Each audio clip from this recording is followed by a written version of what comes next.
Hello, friends. September 11th, 2001. A horrifying day that shook America to the core. A day that perhaps changed the world forever. Even after 20 years, the effects of this day can be seen in your daily life. You won't believe it how this day has impacted your life. Come, let's try to understand it in today's video. Today, our fellow citizens, our way of life, our very freedom came under attack. Oh my God, in a series of deliberate and deadly terrorist acts. Now, this is what it looked like moments ago. It was the morning of September 11th. American Airlines Flight 11 takes off from Boston's International Airport. The destination of this flight was Los Angeles. Around 92 people were aboard this airplane, of whom 11 were crew members and 81 were passengers. About 15 minutes after the flight took off, it comes to be known that of the 81 passengers, 5 were hijackers. These hijackers hijacked the plane by overpowering the passengers, forcing their way into the cockpit. One of them was Mohammed Atta. He was trained as a pilot. By nationality, he was an Egyptian and was 33 years old. He takes away the control of the plane from the pilot and co-pilot and flies the plane straight towards the World Trade Center. The World Trade Center was a monumental historic building in America then, and at one point, they were the tallest building in the world. It was the pride of New York. The hijackers crashed the plane into the North Tower of the World Trade Center. Whoa, what is that? Somebody hit the World Trade Center. It's 8:52 in New York. I'm Bryant Gumbel. We understand that there has been a plane crash in the southern tip of Manhattan. You're looking at the World Trade Center. This crash took place in the morning at 8:46 a.m. The then president of the USA, George Bush, was on a tour of a school in Florida. While he was on the way, his White House chief of staff was informed of this crash. He tells George Bush, but Bush couldn't believe it. He says that it's unbelievable that anyone could even do that. He says that surely the pilot would have suffered a heart attack. That's why the plane crashed into the building. How else could it happen? Sir, it appears a small 2-engine crop plane crashed into one of the towers at the World Trade Center in New York City. Our collective response was, oh, what a horrible accident. The pilot must have had a heart attack or something. Only 17 minutes later, it comes to be known the United Airlines Flight 175 had also been hijacked by 5 hijackers. Once again, the hijackers overpowered the pilots and take away the control of the plane. Because only 17 minutes after the first crash, these hijackers once again turned towards the World Trade Center and crashed the plane into the South Tower. The second crash into the second tower. By this time, U.S. President George Bush had reached the school and was in a classroom with the children of second grade. He was in the midst of a reading exercise named The Pet Goat. This time, his chief of staff, Andrew Gadd, went in the classroom and whispered into his ears, "America is under attack." But George Bush stays in the classroom. He continued the reading exercise. And for the next 7 minutes, the exercise continued. He interacted with the children. He took photos with the children and the teachers, complimented the children. These 7 minutes were very critical because in these 7 minutes, the news spread worldwide that 2 planes crashed in the World Trade Center. Later, many people criticized George Bush for this, asking why he didn't take immediate action. When it was known that 2 planes were hijacked, America was attacked, there were crashes, he remained in the classroom in those minutes, ignoring all these. A few minutes after the second plane crash, the news of 2 more planes being hijacked comes in. One was the American Airlines Flight 77. It had taken off from Washington's International Airport. This flight was headed to Los Angeles, and it was also carrying 5 hijackers. The second flight was United Airlines Flight 93, the flight going from New Jersey to California. Apparently, it had 4 hijackers. Both flights were rerouted to Washington, D.C. Friends, Washington, D.C. is the capital of the United States of America. On the outskirts of Washington, D.C. is the headquarters of the U.S. Department of Defense. It is called the Pentagon. Friends, the Pentagon is an iconic building too. Hijackers turned Flight 77 towards this, and Flight 77 was crashed into the Pentagon building. Oh my goodness, oh my goodness. We're looking at a live picture from Washington, and there is smoke pouring out of the Pentagon. It would appear that there has been another major explosion, this one in the nation's capital. At this point in time, after the third crash, the entire airspace of the United States was shut down. All the airplanes in the air were ordered to land at their nearest airport. The third crash into the Pentagon building took place at 9:37 a.m. Because of this, a significant portion of the Pentagon gets destroyed. At 9:59 a.m., due to the plane crash into the South Tower, the whole building had caught on fire. Because of the fire and the crash, the structure of the building had weakened. And at this time, the entire building collapsed. The South Tower fell. And this is the collapse. We're going into the collapse, ladies and gentlemen, on videotape. It's the collapse that just happened. Unbelievable. During this time, everyone was scared of the fourth hijacked plane. United Airlines Flight 93, the fourth plane to have been hijacked. People were scared about where the hijackers would crash the plane. It was suspected that the plane would be crashed into the White House, or the U.S. Capitol. The White House is a very important place for the United States because this is the residence of the U.S. President. The U.S. President lives there, and the United States Capitol building is the legislative seat of the U.S. federal government. Basically, you can compare Capitol Hill to the Indian Parliament. They are equivalents. So it was suspected that the target of the fourth plane would either be the White House or the Capitol Hill building. On the other hand, the people on this airplane, some of them had turned on their phones when the plane was hijacked. They started getting phone calls from their family members. They told them about what was happening in America then. That 3 planes were crashed. World Trade Center was attacked. And that the World Trade Center had collapsed. Soon the passengers in this plane had realized what was happening. Their plane was also hijacked. And like the other hijacked planes were crashed, soon their plane could also be crashed. They didn't have many options. They could either sit back and watch the hijackers crash that plane too, or they could be brave and fight the hijackers. And friends, these people showed the courage to fight the hijackers. The common people sitting in the United Airlines Flight 93 started to fight back against the hijackers. There was an uproar in the plane. The next part of the story isn't clear about what exactly happened in the plane. There are audio recordings from a plane then. Even today you can listen to them. But we don't exactly know if the passengers fighting back could actually reach the cockpit or not. If they could overpower the hijackers or not. We don't know this. But we do know that the passengers tried to fight back and eventually the plane crash landed in a field. In an empty field. One thing is certain because of the bravery of the passengers. The lives of many people were saved. At 10:28 a.m., the North Tower of the World Trade Center collapsed as well.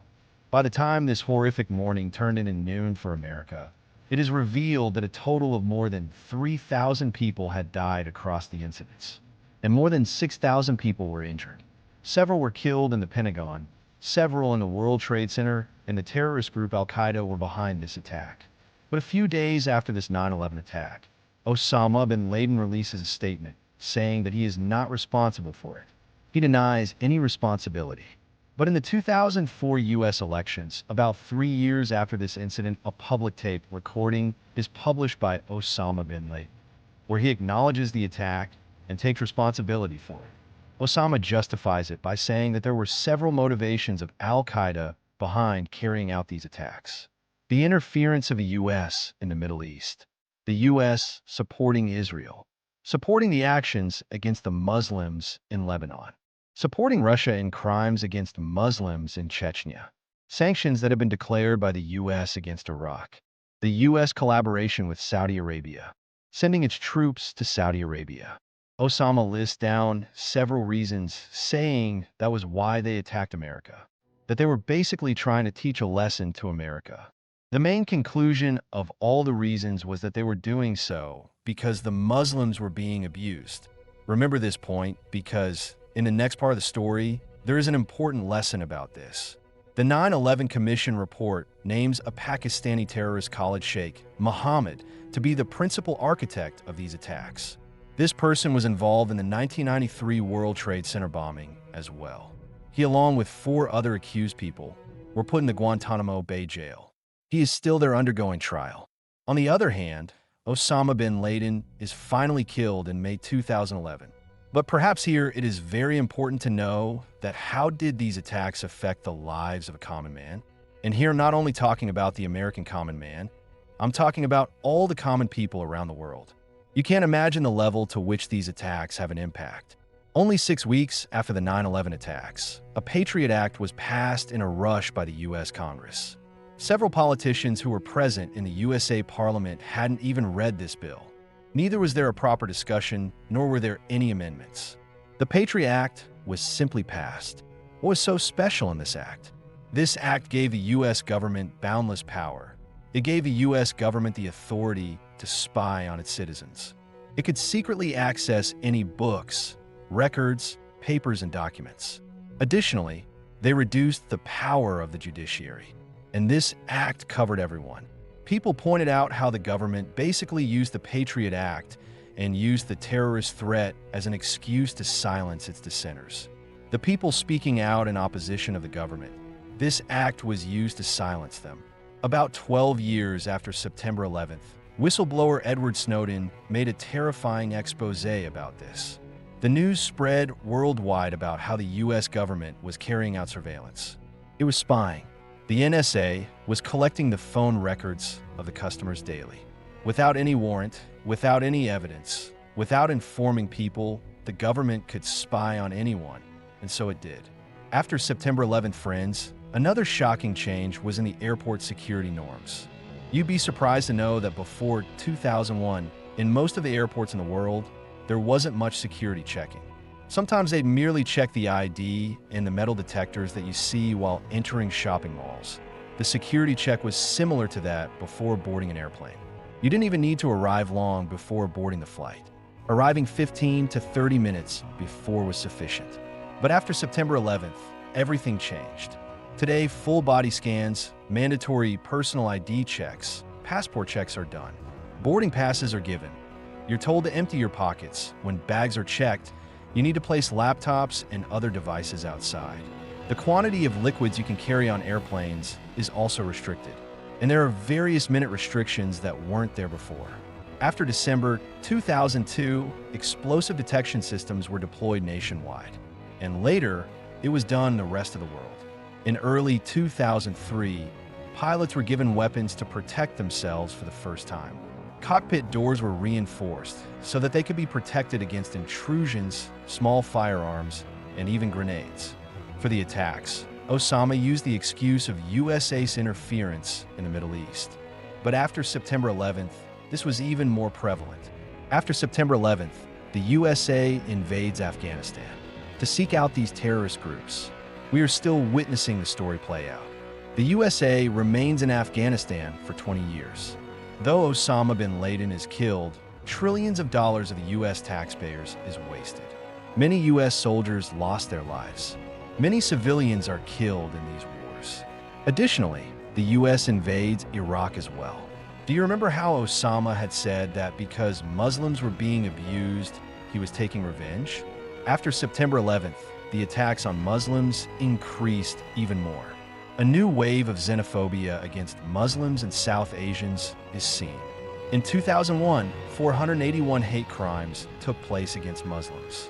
Not only that, there are several hate crimes against Sikhs because many nationalists couldn't understand the difference between the beard and turbans of the Sikhs and the beard and turban of Osama bin Laden. Perhaps the first victim of such hate violence was Balbir Singh Sadi. On September 15th, he had donated money for the 9/11 victims. He was planting some flowers outside his gas station in Arizona when he was killed. His killer, Frank Roque, was arrested, and he is still serving a life sentence.